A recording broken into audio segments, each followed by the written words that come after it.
ever heard that phrase, blood is thicker than water? Well, blood is thicker than water is used to say that someone's family ties are more crucial in their life than any other person, relationship, or need. For instance, it could mean that your bond with your friends is not as valuable as your bond with your family. Now, I realize that when I say family, that means something different for everyone, because every family is unique. They bring their own unique set of challenges. When it comes to family, there are a whole bunch of things in the mix. A lot of personalities, needs, opinions and preferences, schedules, activities, attitudes, drama, sometimes a lot of noise. It's just human beings. For some of you, the sheer number of people is just a lot. The whole God, church, Jesus, Bible thing can sometimes add another complication to your family dynamic as well. Faith becomes another thing to add on to the family mix. And while we would assume that it would only make things better, sometimes it doesn't feel like that. For a lot of us, it feels like faith is one part of the mix and family is another. But what would happen if we allowed our faith and family to mix?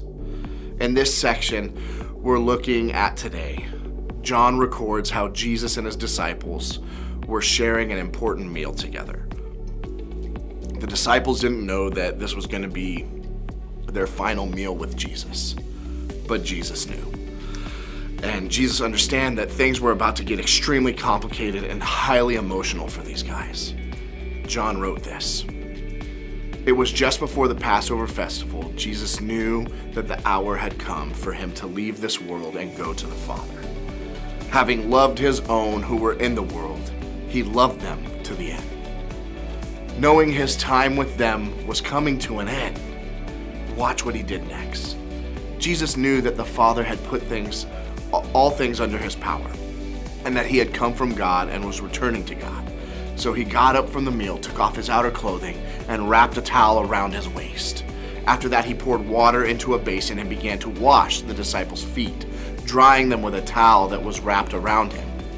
If you think this sounds awkward right now, you have no idea how awkward it was for the disciples. Jesus was a teacher and a leader. He had authority, and people in his position did not wash other people's feet. This was the job of a servant.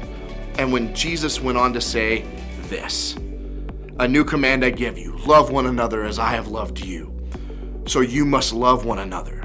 By this everyone will know that you are my disciples, if you love one another." Jesus is saying, you remember what I just did a few minutes ago? I want you to show each other that kind of love and service. How will people know that you were a follower of Jesus? What will show people closest to you that you follow God? It's simple. Love. The disciples had no idea how loving it was for Jesus to wash their feet. Even knowing that he would be hurt by them, Jesus still washed their feet. Jesus remained focused on love, and he gave us an incredible example of what to do with the people closest to us. So, what does it look like to love in the middle of complicated family situations? Love is patient, love is kind, it does not envy, it does not boast, it's not proud, it doesn't dishonor others, it's not self-seeking, it isn't easily angered, it keeps no record of wrongs. Love does not delight in evil but rejoices in the truth, and it always protects, always trusts, always hopes, and always perseveres. If we were to ask Jesus or Paul what faith would look like in our complicated families, I think this is what they say.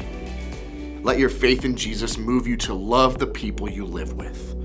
In other words, if you want your faith to help your family, then show as much love as you can, because it never fails. So think of it this way. When it comes to our relationships that are thicker than water, love is more important than anything. So I'm going to name off a few traits, and I want you to pick one of these following traits and ask God to give you the power to start demonstrating it with your family. You may be asking why, but it's because these things don't make you a doormat like the world tells us they do. They actually allow you to become a demonstration for God. So maybe you'll start by being more patient with your parents when they ask you to do something that you don't want to do. You won't be so arrogant when you think that you're right. Maybe you'll be more kind to your siblings when they're bothering you.